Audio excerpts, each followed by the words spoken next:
City India news Telugu.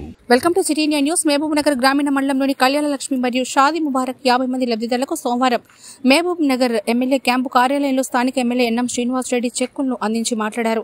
మహిళా సంక్షేమానికి రాష్ట్ర ముఖ్యమంత్రి కె.ఏ. రేవంత్ రెడ్డి నాయకత్వంలో ముందుకు పోతున్నామని ఆయన తెలిపారు. ప్రభుత్వం 6 గ్యారంటీ పథకాలు అర్హులైన వారికి అందించేందుకు కృతనిశ్చయంతో ఉన్నామని, ప్రజల కోసం పనిచేసే ప్రభుత్వం ఇప్పుడు సిద్ధంగా ఉందని ఆయన చెప్పారు. చాలా కొంతమంది పని లేక దుష్ప్రచారం చేస్తా ఉన్నారు. చెక్కులు అయిపోతాయి, చెక్కులు నాకు ఎక్కడ కళ్యాణ లక్ష్మి చెక్కులు, పెన్షన్స్ అన్ని కూడా ఖచ్చితంగా ఇంకా ఎక్కువైతే కానీ తక్కువ కావు. కొత్త ప్రభుత్వం వచ్చింది, కాంగ్రెస్ ప్రభుత్వం, ప్రజల కోసం పనిచేసే ప్రభుత్వం. ఎక్కడ కూడా దళారీలు లేకుండా డైరెక్ట్ గా మీకు ఎవరికి కూడా 1 రూపాయి ఇవ్వాల్సిన పని లేకుండా సంక్షేమ పథకాలన్నీ కూడా మీ గడప ముందుకు వస్తాయి. అలాగే మేము 6 గ్యారంటీలు ఇచ్చిన మా ప్రభుత్వం తరఫున రేపు ఎన్నికల్లో గెలిస్తే మీరందరూ ఆశీర్వదించి ఎన్నికల్లో గెలిపించరు. 6 గ్యారంటీలు ఖచ్చితంగా అమలవుతాయి. మొదటిగా ఆర్టీసీ బస్సులలో మహిళలకు ఉచితమైన ప్రయాణం ఏదైతే స్టార్ట్ చేస్తున్నాం ఆల్రెడీ. ఎంతమంది ఆర్టీసీ బస్సులు ఎక్కారు? పిల్లలు చదువుకోవడానికి కూడా ఇంజనీరింగ్ చేసేటోళ్ళు, డిగ్రీ చేసేటోళ్ళు, ఇంటర్మీడియట్ అయిన పిల్లలు కూడా ఇప్పుడు బ్రహ్మాండంగా ఆర్టీసీ బస్సుల్లో ప్రయాణం చేస్తా ఉన్నారు. అందుకే ఒకసారి చప్పట్లు కొట్టింది గవర్నమెంట్ కి. ఇంకా అనేక సంక్షేమ పథకాలు మహిళల కోసం మా ప్రభుత్వం, కాంగ్రెస్ ప్రభుత్వం తీసుకొస్తుంది. అలాగే 500 రూపాయల సిలిండర్ కూడా త్వరలోనే మా మహిళలకు కానుకగా ఇవ్వబోతా ఉన్నాం.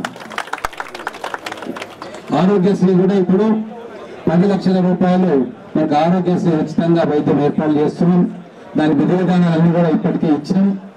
మనకు ఏమైనా ఇబ్బంది ఉంటే మన క్యాంప్ ఆఫీస్కి వచ్చి మన ఇక్కడ ఉంటారు, వాళ్ళకు మీ అప్లికేషన్స్ ఇవ్వచ్చు. ఏమైనా బాధలు ఉంటే కూడా చెప్పొచ్చు. అలాగే అతి త్వరలో రైతు బంధు కావచ్చు, రైతు బీమా, రైతు భరోసా కావచ్చు, అలాగే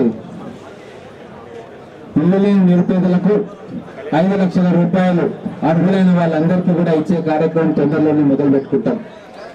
కాబట్టి వీళ్ళు చెప్పే మాటలు నమ్మకండి. 9 ఏళ్లలో వాళ్ళు ఏం వేగబెట్టారో మనందరికీ తెలుసు. ఎంతమందికి ఇల్లు కట్టించారు, ఎంతమంది కొత్త రేషన్ కార్డులు ఇచ్చారో మనకు తెలుసు. అందుకే ఈరోజు ప్రజాపాలన పెట్టి మీ దగ్గరికి అధికారులను వచ్చేటట్టుగా చేసినాం. మీరు అందరూ అప్లికేషన్ రాసుకున్నారా? గ్రామాలలో ఇచ్చిండ్రా? అన్ని కూడా కంప్యూటర్ లో ఫీడ్ అవుతా ఉన్నాయి. ఈ రోజే కలెక్టర్ గారితో మాట్లాడితే 4-5 సెంటర్లలో మీరు ఇచ్చిన అప్లికేషన్స్ అన్నిటిని కూడా కంప్యూటర్లకు ఎక్కిస్తా ఉన్నాం. ఒకసారి ఆ కంప్యూటర్లకు ఎక్కినాక ఎవ్వరు అవసరం ఉండదు. ఏ దళారీలు కానీ, మధ్యవర్తులు కానీ వాళ్ళకు డబ్బులు ఇవ్వాల్సిన పని లేదు. ఆటోమేటిక్ గా మీకు అర్హులైన వాళ్లకు సంక్షేమ పథకాలు ఆటోమేటిక్ గా వస్తాయి. కాబట్టి ఎవరైనా వచ్చి నేను మీకు ఇల్లు ఇప్పిస్తా, మీకు పెన్షన్ ఇప్పిస్తా అని చెప్పి ఎవరైనా డబ్బులు అడిగితే ఇమ్మీడియట్ గా మాకు ఫిర్యాదు చేయండి. 1 రూపాయి కూడా ఎవరికి ఇవ్వాల్సిన పని లేదు. ప్రభుత్వం మారింది, ప్రజల కోసం పనిచేసే ప్రభుత్వం వచ్చింది. ఈ దళారీ వ్యవస్థను మొత్తం కూడా రూపుమాపే కార్యక్రమం చేస్తా ఉన్నాం. అధికారులకు కూడా చాలా స్ట్రిక్ట్ గా చెప్పడం జరిగింది. ఆఫీసులలో ఎవరు దళారులను ఎంటర్టైన్ చేయకండి. ఏదన్నా మీరు డైరెక్ట్ గా గ్రామాల్లోకి వెళ్ళి అక్కడ వాళ్ళ పరిస్థితులను బట్టి మీరు లబ్ధిదారులను ఎంపిక చేయాలి. మేము కూడా ఇక్కడ మానిటర్ చేస్తాం. ఖచ్చితంగా బంగ్లాలు ఉన్న వాళ్ళకు, కార్లు ఉన్న వాళ్ళకు డబ్బులు ఎన్నిక ప్రభుత్వం దగ్గర డబ్బులు లేవు. కేవలం పేద ప్రజలకు, అవసరం ఉన్న వాళ్లకు ఆదుకోవడానికే ప్రభుత్వం ఈ సంక్షేమ కార్యక్రమాలు పెట్టింది. ఎవరైనా గవర్నమెంట్ ఉద్యోగి కానీ, గవర్నమెంట్ పెన్షన్ కానీ, ఐటీ కడుతున్న వాళ్ళు కానీ, లేకుంటే 20-30 ఎకరాలున్న భూస్వాములు కానీ, లేకుంటే కార్యాలయ విధులు కానీ, వీళ్లకు ప్రభుత్వ సంక్షేమ పథకాలు తర్వాత వస్తాయి. కానీ మొట్టమొదటి వచ్చేది పేదవాళ్ళకి, ఇల్లు లేని పేదవాళ్ళకి, కాయకష్టం చేసేళ్లకు, కూలీలకు, రికార్డ్కి దొక్కాలని పేద ప్రజలకు మొదలు సంక్షేమం అందాలని చెప్పి మేము నిర్ణయం తీసుకున్నాం. కాబట్టి ఆ రకంగా అధికారులు కానీ, రాజకీయ నాయకులు కానీ పనిచేయాలని చెప్పి ఈ సందర్భంగా వాళ్ళందరికీ మనవి చేస్తూ మీ అందరికీ కూడా కొత్త సంవత్సర శుభాకాంక్షలు, రాబోయే సంక్రాంతి పండుగ శుభాకాంక్షలు. సంక్రాంతి పండుగ కోసం కొత్తగా మళ్ళీ ఆర్టీసీ బస్సులను ప్రవేశపెడుతూ ఉన్నాం. మీరు ఎక్కడికైనా మీ అత్తగారింటికి పోతారా, ఇంకెక్కడికి పోతారా, ఖచ్చితంగా ఆ బస్సులలో ప్రయాణం చేయాలి. ఇప్పటికీ 9 కోట్ల మంది మహిళలు ఆర్టీసీలో ఉచితంగా ప్రయాణం చేసింది. అందరు ఎక్కిరిచ్చారు. అట్లెట్లు ఇస్తారు, అట్లెట్లు ఇస్తారంటే బరాబర్ ఇస్తామని చెప్పినాం కాంగ్రెస్ పార్టీ. ఈరోజు మహిళలు చాలా సంతోషంగా ఉన్నారు. వాళ్ళు ఎక్కడికైనా పోవడానికి ఎవరు పర్మిషన్ తీసుకోవక్కర్లేదు. చక్కగా ఆర్టీసీ బస్సులో కూర్చుంటే వాళ్ళకి ఎక్కడికి పోతారో, కూలికి పోతారా, ఉద్యోగానికి పోతారా, పెళ్లిళ్ళకి పోతారా, దేవాలయాలకు పోతారా, చుట్టాలింటికి పోతారా, వాళ్ళ ఇష్టం ఉన్న దగ్గరికి పోయే ఏర్పాటు తెలంగాణ రాష్ట్రంలో కాంగ్రెస్ ప్రభుత్వం చేస్తుంది.